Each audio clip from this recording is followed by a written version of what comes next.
Everyone expected the night to go perfectly. Cameras were ready, lights were shining. The Royal Opera House sparkled with golden chandeliers and elegant music filled the air. Guests in black suits and glittering dresses chatted and laughed over fine drinks. But hidden behind all this, Princess Kate felt something completely different. She stood in the hallway, alone, her heart pounding in her chest. Her hands were cold. Her breath was slow and shaky. Tonight was the annual gala for the Children's Hope Foundation, one of Kate's favorite charities. It was supposed to be just another royal event, miles, speeches, photos. She had done this so many times before, but something inside her was different now. Something she could no longer ignore. Prince William had been called away for urgent duties, so Kate was attending alone. That wasn't the hard part. She could handle being alone. But recently, everything had started to feel heavier. The pressure, the expectations, the eyes watching her every move. It had begun to take a toll.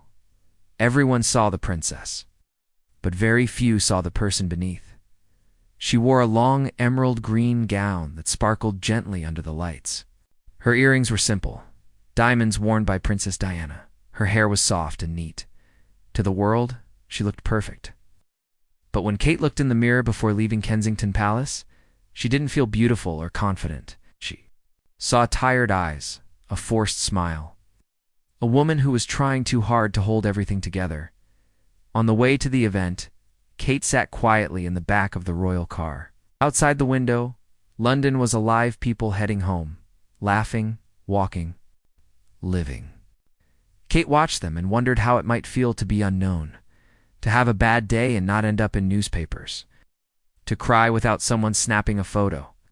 That kind of freedom didn't exist for her anymore. A text message from William arrived. "I'm sorry I can't be there tonight. You'll be amazing as always. I'm proud of you. The children are lucky to have you. Love you, Kate." Smiled a little. William always knew what to say. But even his loving words couldn't stop the tight feeling in her chest. When she stepped out of the car onto the red carpet, the sound of cameras clicking filled the air. People called her name. She smiled, waved, posed just as expected. Shook hands, met important people, and complimented their work. She laughed when it was time to laugh, and nodded when it was time to listen. But inside her heart felt far away from the sparkle of the night. During dinner, she sat at the head. Table, elegant dishes were served, speeches were made. Polite claps followed. Everything looked perfect. But Kate felt a growing sense of distance. The room was full of power and wealth, yet few people were really talking about the children. She overheard conversations about business trips and designer clothes. Not about healing. Not about hope. After the meal, Kate stood up quietly. She wanted to breathe. She wanted to feel something real, so she walked toward the back of the ballroom, where families supported by the foundation were sitting. These were the people she had come forth, the ones who had lived through pain and somehow found the strength to keep going. She noticed a woman in a plain black dress, sitting beside a teenage boy in a tight suit. The boy looked nervous. The woman kept smoothing her hair. They weren't expecting a royal guest at their table. Kate approached them softly. "Hi, may I sit with you?" The woman looked shocked. "Of course, Your Royal Highness," she said, standing up too fast and nearly knocking over her glass. Kate smiled kindly and sat down. "Please, no need for formality. I just wanted to meet you." The woman's name was Sarah. Her son was Jaime. Sarah told Kate their story. Jaime was 15 and had struggled after his parents' painful divorce. He had fallen into a deep sadness, missing school, fighting, feeling hopeless.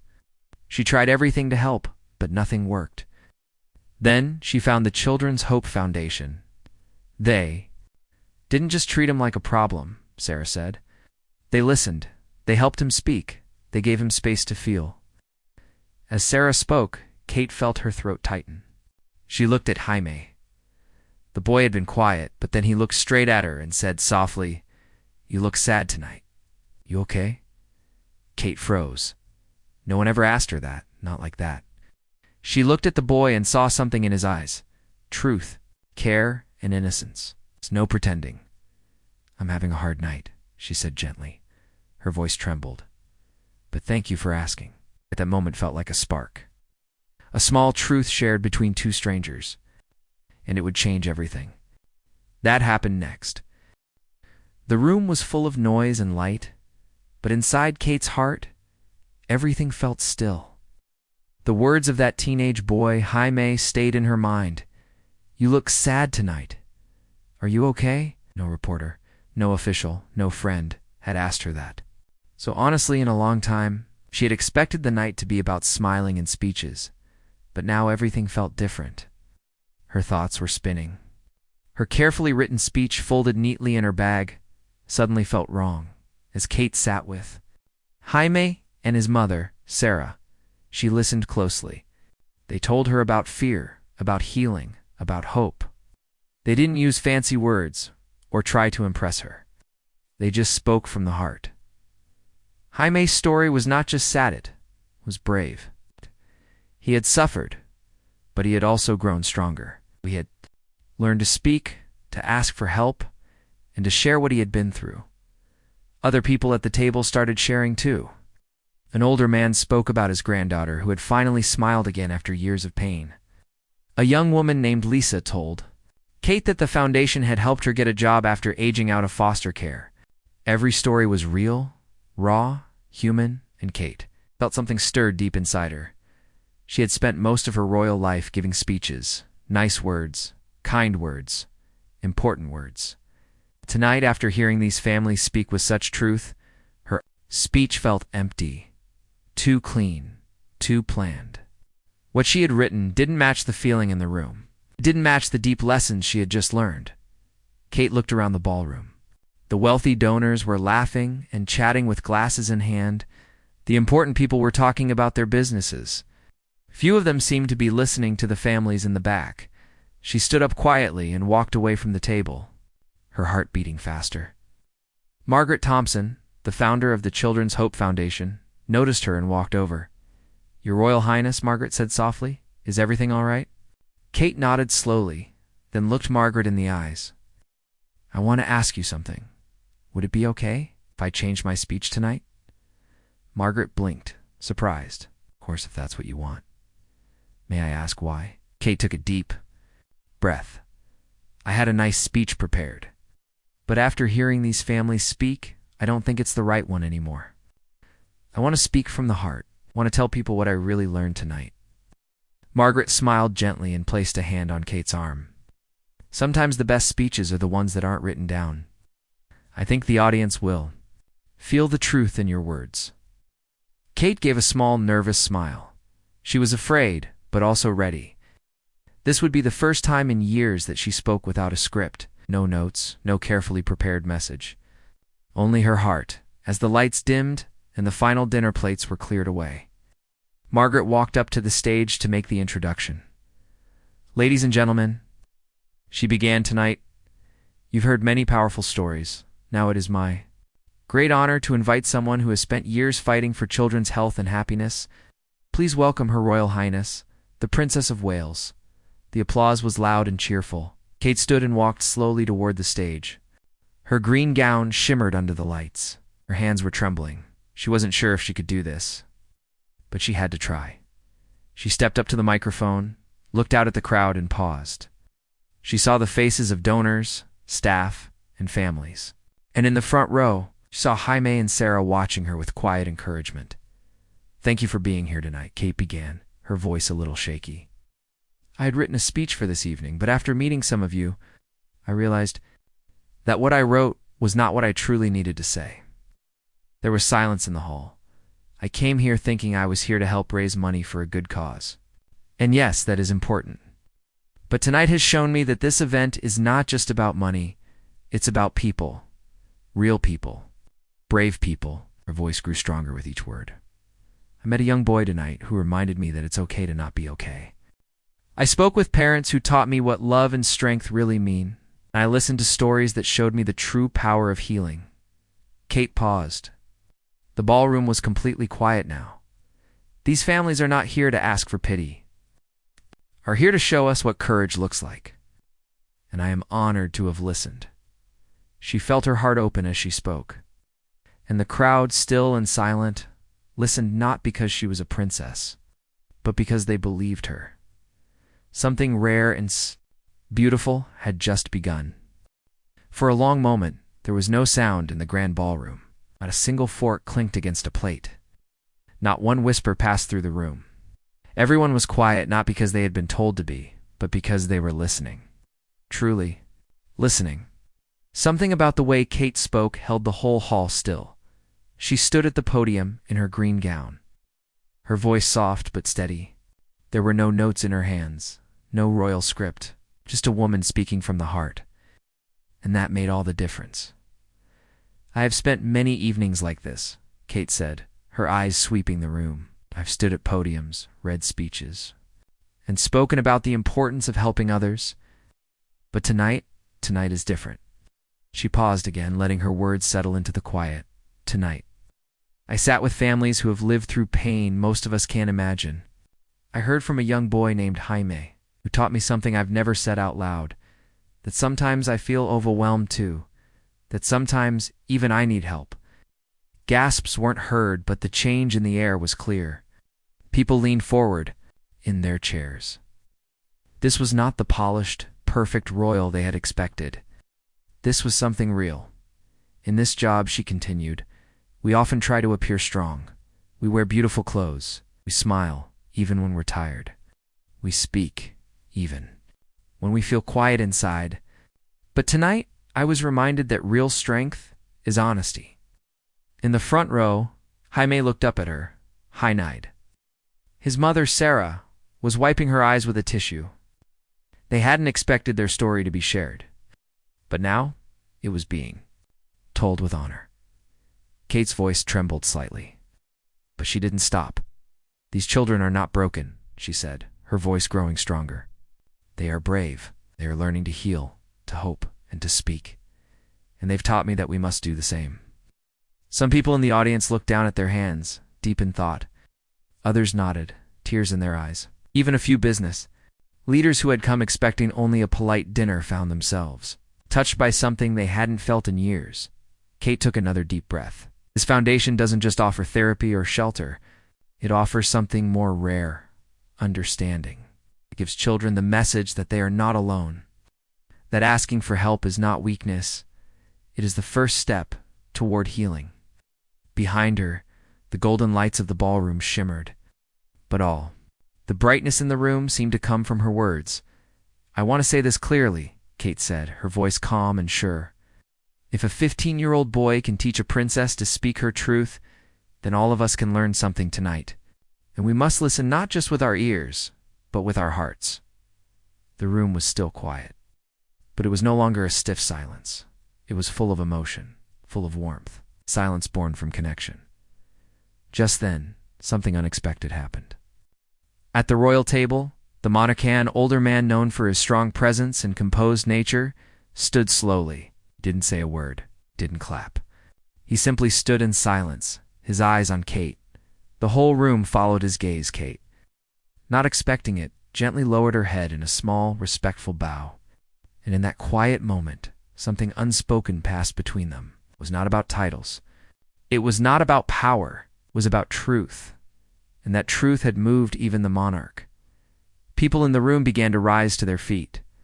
First a few, then more, then everyone. No one rushed. No one cheered. They stood in silence, not clapping, not shouting, just standing with respect, with emotion, with deep understanding.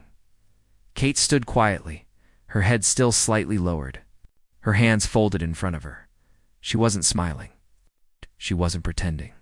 For the first time, she didn't need to. She had shown the room her heart, and they had answered with theirs. And in that shared silence, the real power of the evening was born. The ride home was silent. The city lights of London passed softly outside the royal car windows, but Kate wasn't looking at them. She was staring down at her hands resting in her lap. Her speech was over. The gala had ended, yet her heart was. Still full, still heavy, still glowing from everything she had felt that night. She had spoken from her heart, and the world had listened. But what stayed with her most wasn't the standing silence from the crowd. It wasn't the monarch's quiet respect. It wasn't even the applause that had followed afterward. What stayed in her mind, clear and warm, was the voice of a teenage boy who had dared to ask her the one question no one ever did. Are you okay? That single moment had changed everything. Back inside the quiet halls of Kensington Palace, Kate walked slowly, her heels softly tapping against the stone floor. The sound echoed gently. Everything around her was calm again, but she felt different now. Something had shifted inside her, something she knew she could never put back. The way it was before. She stopped for a moment by one of the tall palace windows. The moon was shining over the city. People below were sleeping, dreaming, living, and she thought about all the children who still needed help. Children who didn't live in palaces or wear fine clothes. Children like Jaime Brave, honest, hurting, but still full of hope. Kate remembered every story she heard that evening. She remembered the woman who had lost her job, but found strength through the foundation. She remembered the young girl who had been in foster care and now had her first real home. She remembered their tears, their smiles, their courage. These were the people who mattered most. Kate had always taken her role seriously. She had spent years standing at podiums, visiting hospitals, speaking to crowds. But tonight reminded her why she had started this journey in the first place. It wasn't for cameras or titles or perfect photos. It was for people, for stories, for truth. That night, she didn't feel like a princess. She felt like a woman with a voice. And she had used that voice to speak for those who had once been silent. In the days that followed, something unexpected happened. The video of her speech was shared across the world, not because it was elegant or royal, but because it was real. People from every country watched her tremble, pause, and speak her truth. And in her voice, many people heard their own. Letters came in from strangers, mothers, teenagers, teachers, and even soldiers. They thanked her not for her beauty or her status, but for her honesty. One letter read, "You reminded me that it's okay to feel. Thank you for being human." Kate read every letter. She cried through some of them. She kept the one from Jaime in her drawer. He had written it himself in simple handwriting. Said, "Thank you for listening to me. I'll never forget what you said. You made me feel important." That one stayed closest to her heart. From that night on, Kate began doing things a little differently. She still dressed with grace. She still smiled. But she also began to speak more from her heart. She chose her words carefully, but not to sound perfect. She spoke to connect, to comfort, to heal. She visited more children's centers. She asked deeper questions. She listened more, and she told her team, "We don't need to always be polished. We need to be present." The next year, when she returned to the same gala, things had changed. The event was still beautiful, but now, the families were seated at the front. Their stories were shared first, when Kate stepped onto the stage. The applause was warm, but the silence that followed was even deeper. People were not waiting for a princess. They were waiting for a person. Kate looked around the room and smiled. Not the royal smile, the real one. And before she spoke, she bowed her head for a moment of quiet, the same way she had done the year before. Because sometimes silence says the most.